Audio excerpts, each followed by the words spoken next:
জনস্বাস্থ্য কারিগরি দপ্তরের পাম্প হাউস নির্মাণকে কেন্দ্র করে অভিযোগ ও পাল্টা অভিযোগে সরগরম হয়ে উঠেছে মেটেলি ব্লকের বিধাননগর গ্রাম পঞ্চায়েতের শালবাড়ি এলাকা। জানা গিয়েছে, শালবাড়ি পূর্বধুরা এলাকার বাসিন্দা মফিজ উদ্দিনের জমিতে গত 24শে ফেব্রুয়ারি পাম্প হাউস বসানোর কাজ শুরু হয়। তার অভিযোগ, তিনি পাম্প হাউস করার জন্য জনস্বাস্থ্য কারিগরি দপ্তরকে 5 কাঠা জমি দানপত্র করে দিয়েছেন, কিন্তু তা সত্ত্বেও এলাকার কিছু লোক পাম্প হাউস বসানোর কাজে বাধা দেয়। সেখানে পাম্প হাউস বসানোর জন্য টাকা দাবি করে বলেও তাঁর অভিযোগ। সেদিন থেকেই কাজ বন্ধ। পাম্প হাউসের কাজ বন্ধ হতেই বিক্ষোভে সামিল হয়েছেন গ্রামবাসীদের একাংশ। তাদের বক্তব্য, এলাকায় পাম্প হাউস হলে এলাকার বহু মানুষের জল সমস্যা মিটবে। এ বিষয়ে বিধাননগর গ্রাম পঞ্চায়েত প্রধান তাজমিনারা বেগম বলেন, আমাকে না জানিয়েই জনস্বাস্থ্য কারিগরি দপ্তর এই এলাকায় পাম্প হাউস বসানোর কাজ শুরু করেছে। আপাতত কাজটি বন্ধ। কে টাকা দাবি করেছে তা জানা নেই। যাবতীয় বিষয়ে জনস্বাস্থ্য কারিগরি দপ্তরকে জানানো হয়েছে। ওই এলাকায় পাম্প হাউস না করে পাশের এলাকার উঁচু জায়গায় করা হলে বহু মানুষের সুবিধে হবে। গ্রাম পঞ্চায়েতে আলোচনা করেই জায়গার প্রস্তাব জনস্বাস্থ্য কারিগরি দপ্তরকে দেওয়া হবে। এখানে এই গাড়ি দুটা আজকের থেকে প্রায় 8 দিন হয়ে গেলে, 8 দিন থেকে গাড়ি দুটো এখানে দাঁড়ায় আছে। এই গাড়িগুলো 8 দিন আগে এমনি শনিবার ছিল, শনিবার দিন গাড়িগুলো এখানে আসে।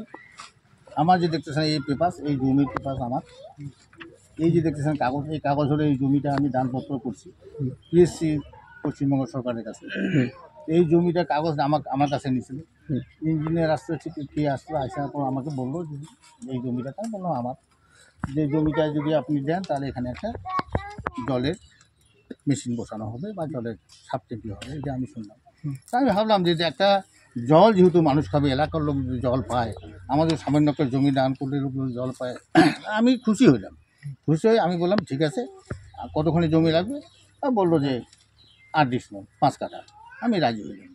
5 কাঠা জমি আমি স্বইচ্ছায় 5 কাঠা জমি আমি দান করে দিয়েছি। দান করার পরে ওনারা এই জমিতে আসলো, এসে জিও ট্যাক্স করলো, করার পরে বলতেছে যে তোমার জমিতে এই পাইপটা হবে, তারপর গাড়ি ঢুকলো। গাড়ি ঢোকার পর কাজ শুরু হইলো। শুরু হওয়ার পর এখানে 2-4 জন লোক আইসে এই কাজটাতে বাধা দিল। বললো যে এই গ্রামে কাজ হচ্ছে, আমরা কিছু জানি না, আমাদের জানতে হবে। আমি বললাম দেখো, আমি তো লিগাল কাজ করতেছি, আমি তো জোর করে গাড়িগুলোকে নিয়ে আসিনি। হ্যাঁ, আমি জমিটা দান করছি, অফিস থেকে গাড়ি পাঠাইছে, কাজ শুরু হয়েছে। যদি তোমরা করতে না দাও, থাক, জানিয়ে এসো তোমরা। তারপর জানতে গেল, জানার পরে 1 দিন 2 দিন, তারপরে আমি 2 দিন পরে কাজটা আবার শুরু করলাম, যেহেতু আমাকে কোনো খবরই দিল না। তারপর কাজ শুরু করার পর ওনারা আরও আসলো, আইসে ওনারা বলতেছে এখানে আমরা কাজ করতে দিব না, কাজটা আগায় নিতে বন্ধ জায়গায়। আমার একটা জমি আমি দান করলাম মানে যে আমার কোনো স্বার্থ নেই এখানে, আমি পয়সা করে কোনো দিন বললাম না। 8 ডিসেম্বর মানে 5 কাঠা জমি আমি সরকারকে দিলাম, তো লোকের উপকার দিতাম, লোক জল পাবে, জল খাবে, এটাই আমার কথা। আচ্ছা, কী নাম আপনার? আমার নাম হলো মফিজ উদ্দিন ওরফে অফেল। সর্বপ্রথম আমাকে এই বিষয়ে কেউ জানায়নি, বিষয়টা আমি জানি না। ওইখানকার এলাকাবাসী আমাকে অভিযোগ জানিয়েছেন লিখিতভাবে।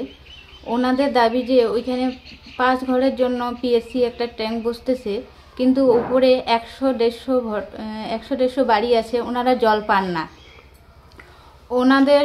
ওনাদের দাবি যে পিএসসিটা উপরে হোক, তাহলে সব জায়গায় জল যাবে, সব জায়গায়, সব এলাকায় জল পৌঁছাবে। আপনি তো পিএইচই ডিপার্টমেন্টের, আপনার এলাকার আপনি চেয়ারম্যান, আপনি কি জানতেন না এই বিষয় নিয়ে? না, এই বিষয়টি আমাকে কেউ জানায়নি, আমি জানি না এই বিষয়টা। তো এখন আপনি বলেছেন ঊর্ধ্বতন কর্তৃপক্ষকে জানিয়েছেন এই বিষয় নিয়ে? হ্যাঁ, ওনাদের জানানো হয়েছে, কিন্তু ওনাদের বলা হয়েছে যে আপনারা আগে আমাদের সঙ্গে একটু বসেন, জেনারেল মিটিং করে আমরা জায়গাটা সিলেক্ট করে দিব কোন জায়গায় বসার দরকার, তারপর ওনারা কাজ স্টার্ট করবে। কিন্তু ওনাদের দাবি তো ওখানে নাকি কাজ শুরু হয়ে গেছে, সেই সময় কি আটকানো হয়েছে? কাজ শুরু হয়নি। আচ্ছা আচ্ছা। তার আগে এলাকাবাসী আটকায়। যে জমির মালিক তিনিও অভিযোগ করেছেন যে 3-4 জন নাকি টাকা চেয়েছে ওনাদের কাছে সেখানে কাজ করানোর জন্য, সেই বিষয়ে না, এই বিষয়ে আমার কোনো জানা নেই।